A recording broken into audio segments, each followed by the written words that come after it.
first operation that comes to mind? Okay. If only we had addition to study alone. And none of these. However, thanks to 0, we have these. Okay. This is your addition table. You studied this not so long ago. And you see the importance of 0. What is the priority given to 0? When you list down the addends, 0 is always first. First column. First row. And what is the nice role played by 0? In addition, 0 is very humble. Why? Because any number added to 0 will be the number again. So it's as if 0 said, don't put me in the picture. Okay? That's why it's called the additive identity, because it doesn't change the number at all. Okay? 0 added to any number is the number again. Okay? It's the same for subtraction. 0 subtracted from any number is a number again. It effaces itself. It refuses to play a significant role, meaning of adding or subtracting from that given number. And if you read between the lines, subtraction is defined using addition. Subtraction is the addition of an inverse. Class, after zeros in polynomial functions, let's now go back to the basics. The role 0 plays in the basic operations. If you have any number and you add 0 to the number, it does not change the value of the number. So in addition, 0 plays a very humble role. N plus 0 is equal to n again. Now, if we subtract 0 at the same time from any number, again, it does not change the number.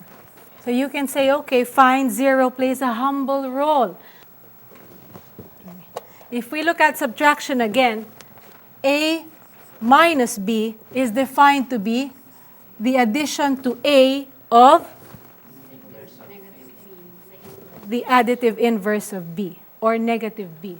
So that n minus 0 is equivalently n plus negative 0. Okay? Now, if it doesn't change anything, now look at this. It's the same as n plus 0, whether it's negative or positive 0. So here, we have the role played by 0 as being a bit more self-important. Here, you see that 0 and negative 0 have the same value. Because if you add 0, you get n. If you add negative 0, you still get n. So these two are the same. Again, 0 is its own additive inverse. So it starts to puff up now and become self-important. Okay?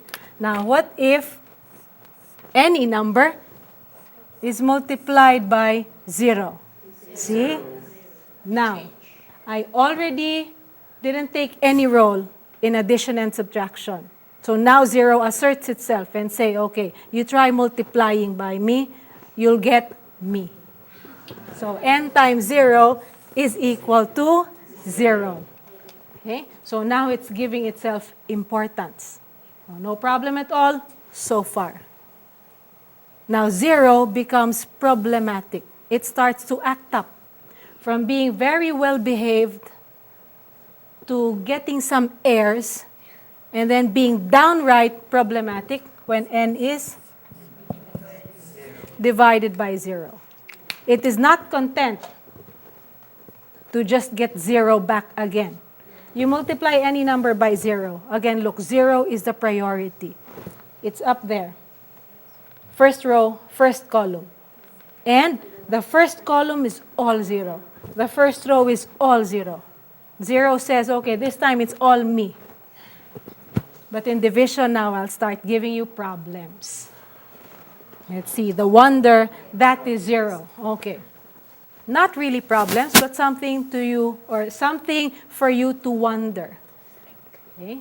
Something for you to wonder about, something for you to be in awe about. Why is that? Okay? Why can a number actually not be divided by 0? If you do this on your calculators, what is the result? Net error. Okay. It results in an E for error. That means you cannot get an answer. You divide by 0, you cannot get an answer. Why is that true? You can divide by any other number, just not 0. Okay? So 0 is referred to as a small quantity, as a small number, as if nothing is there. But any other quantity which is close to 0, you can divide by.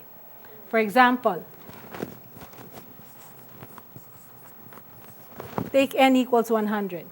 I divide 100 by a small number, let's say 2. Okay, I get, okay.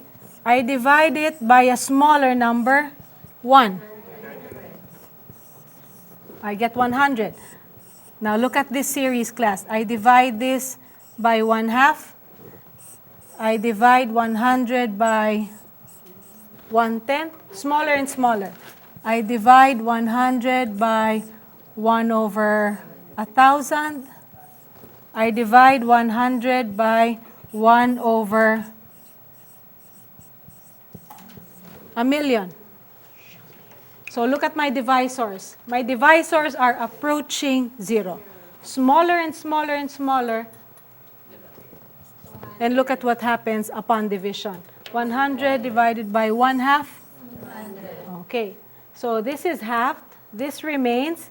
This is doubled. This increases 10 times. This increases 1,000 times.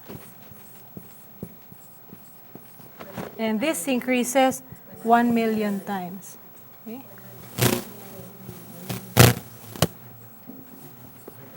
See? So it seems that the closer this is to 0,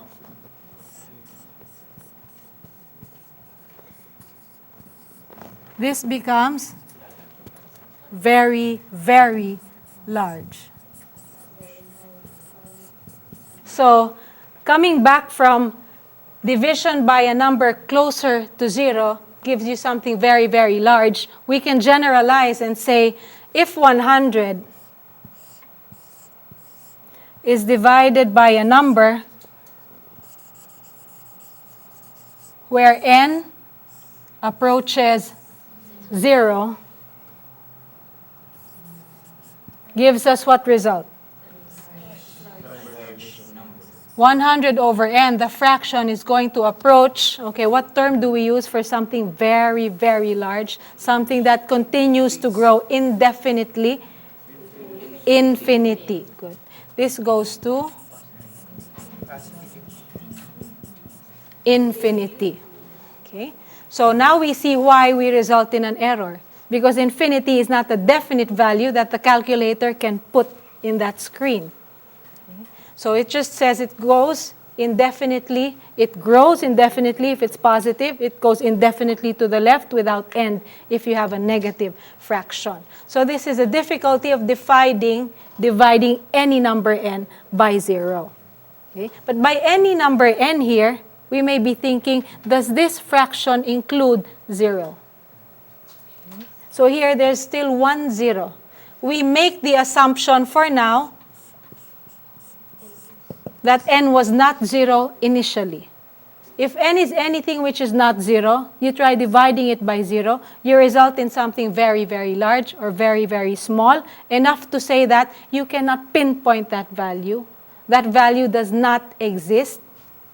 That is an undefined value. Okay. However, we can take the case now when n itself is 0. So this is the big question. So what we are asking is 0 divided by 0 is what?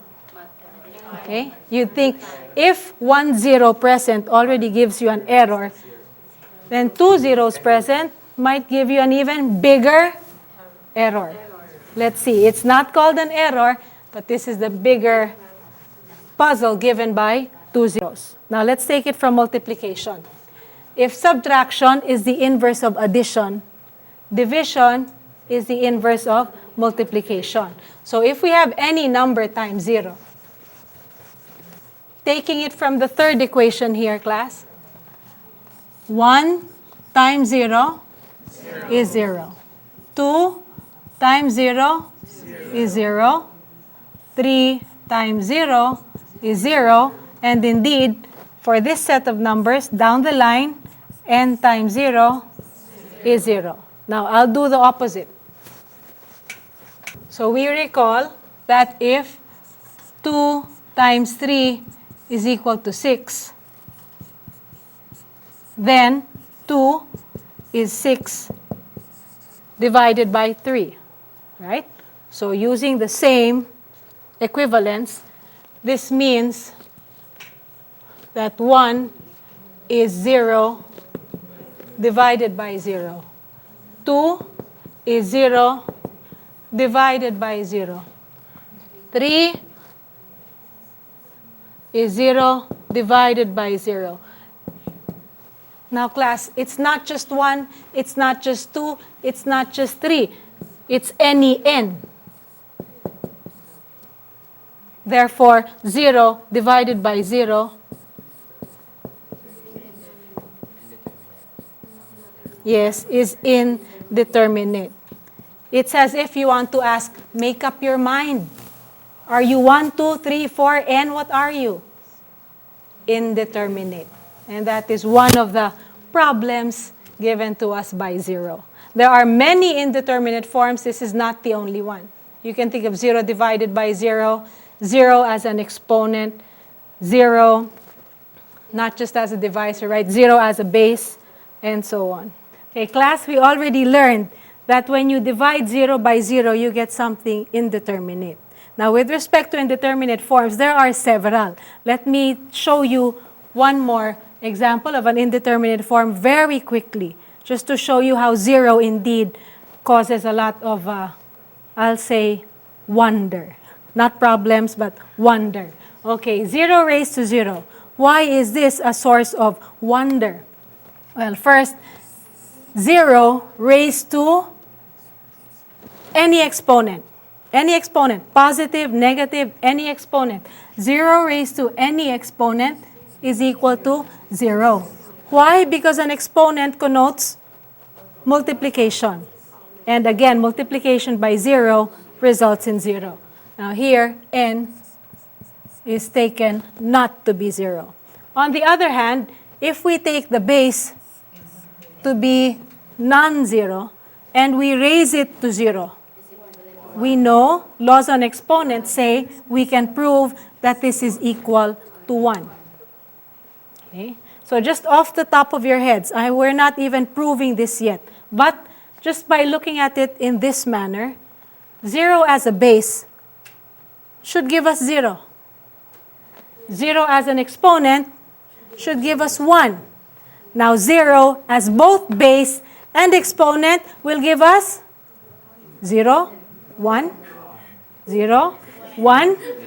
Again, this is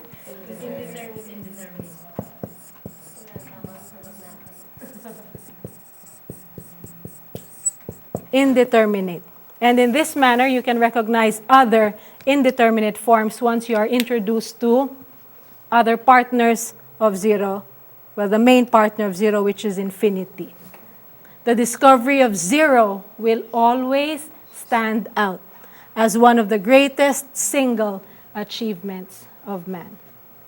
Indeed, that is the wonder that is 0. So thank you, class. It was a wonder studying 0 with you this morning. Thank you, ma'am.